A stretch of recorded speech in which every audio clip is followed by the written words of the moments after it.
It is the film adaptation of Stephen King's horror novel, coming after the TV miniseries starring Tim Curry as Pennywise the Dancing Clown, an entity that poses as a children's entertainer who terrorizes a group of kids in an American town in the 80s. This version is rated R and stars Bill Skarsgård as the child eater. So we follow a group of children in a town where child disappearances are a thing, who call themselves the Losers Club. They're pretty much the outcasts of the usual high school cliques. We've got the stutter kid, the black guy, the four eyes, the fat bastard, and so on. Billy, the leader of the pack, lost his brother years ago, unbeknownst to him, to Pennywise. All of a sudden, for no apparent reason, creepy stuff begins to happen all around them whenever the group is separate from each other. Things that always seem to play to their own personal fears, usually a personal tragedy. The thing that is consistent in everybody's episodes is a clown that appears. The kids eventually tell each other about these instances and do a bit of research, after which they realize they are being hunted by a phenomenon that manifests itself every 27 years and wants to eat them.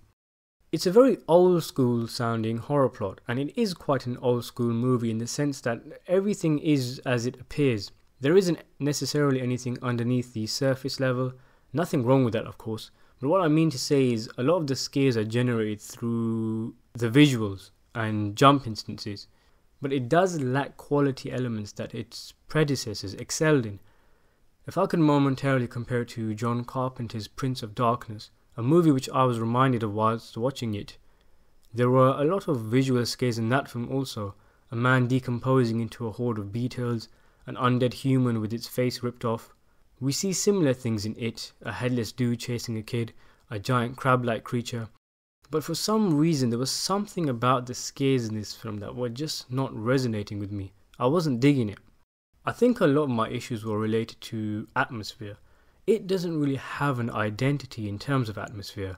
When you think of The Fog, for example, you think of cold ambience, spooky and eerie. If you're looking at Suspiria, you think bright colours, bombastic and skillful style. But what is its identity? I don't really feel it has one, and it takes away a lot from the movie. I guess a major factor is that the film doesn't really take its time. Despite the almost 2.5 hour runtime, it jumps straight into the horror and the clown doing his thing, going after everyone left, right and centre. The movie doesn't really feel like it has its own personality. Instead, it almost feels like a few set pieces of horror scenes loosely strung together.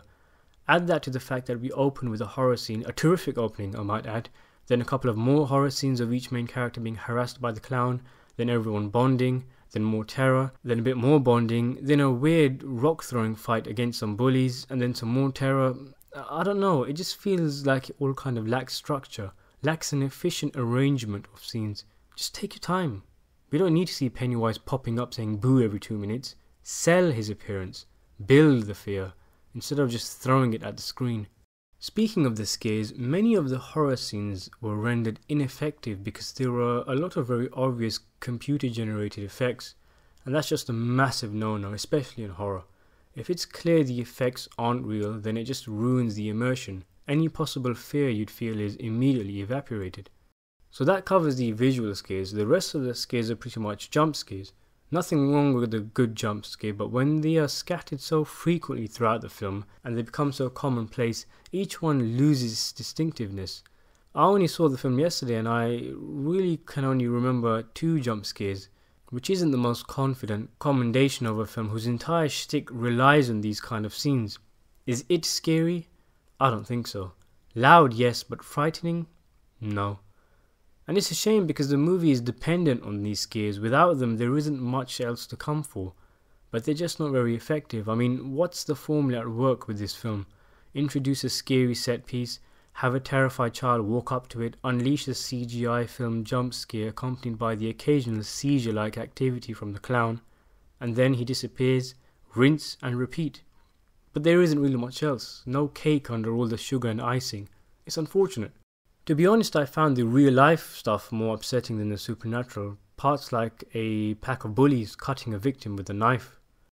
Pennywise himself looks unsettling. The actor who played him did a great job of creating a sinister villain who, whilst is very threatening, gives off the vibe that he's simply toying with the kids most of the time and isn't giving it his all. From what I hear from those who have read the book, this is the actual case and he'll come back stronger and harder in the film's sequel. I would have preferred an older and more innocent looking clown, one that might not stand out at a circus, but one whose tirades of evil reveal a much more physically terrifying appearance. That's kind of the essence of a clown, isn't it? Innocent and playful, enticing to children, not immediately creepy and scary. But that's the creative decision the filmmakers went with, so hey ho. Skarsgård also has a lazy eye, which the director utilised quite well in a couple of the horror scenes. I don't really understand the creature and what he can and can't do. This was one of my main peeves with Prince of Darkness also, in that the villain's abilities weren't well defined. If Pennywise relies on fear and is unable to attack certain characters in pivotal scenes because they are not afraid of him, how is he able to take out Georgie in the opening scene when the kid is literally laughing and mingling with him, even being fearless enough to reach out a hand to grab his boat that Pennywise is holding? He is able to teleport anywhere, grabbing victims, but gets knocked out in a fist fight with a bunch of self-proclaimed losers. Why is he even engaging in a fist fight? Surely he could use one of his powers to handicap or even kill the children instantly. I don't really get it. Acting wise, I think all the youngsters did a fine job. The film is as much of a Stand By Me style coming of age tale as it is a horror movie, and the Losers Club actors played the parts effectively, coming across as genuine kids acting the way children would act. You can see what the film is going for with kids, the 80s, the clown, and like I said, it feels all very old school, but it is damaged by various problems, most of which are modern day problems like the already mentioned CGI. This is a bit of a spoiler, I guess. But one thing I was really bummed out by was, after hearing Pennywise's well-known quote about floating and telling would-be victims that you'll float too, it turns out his victims do actually float. They are literally suspended in mid-air, flying around after they are killed down in the sewers. This was a bit iffy, really. I never really thought Pennywise meant that literally, more like you'll float down in the sewers after I'll kill you, not I'll turn you into a flying Christmas tree decoration. It probably epitomizes one of the main problems with this film, in that everything is literal, everything is visual. None of the scares are otherworldly, none of the ideas abstract. It's just all really roars, screams, clowns, spiders, teeth, etc, etc. There's a few other things here and there that had me rolling my eyes, like how the group repeats that sticking together is the key to success, but constantly and intentionally separate from each other when in the spooky house or in the sewers. It was serviceable.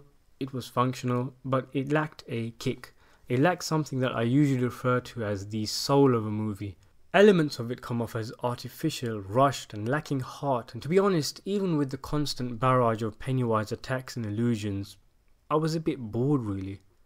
And it made no lasting impact, which is one of the measures of an effective horror movie. I am sad to say I give it a 6 out of 10. I was expecting a bit more.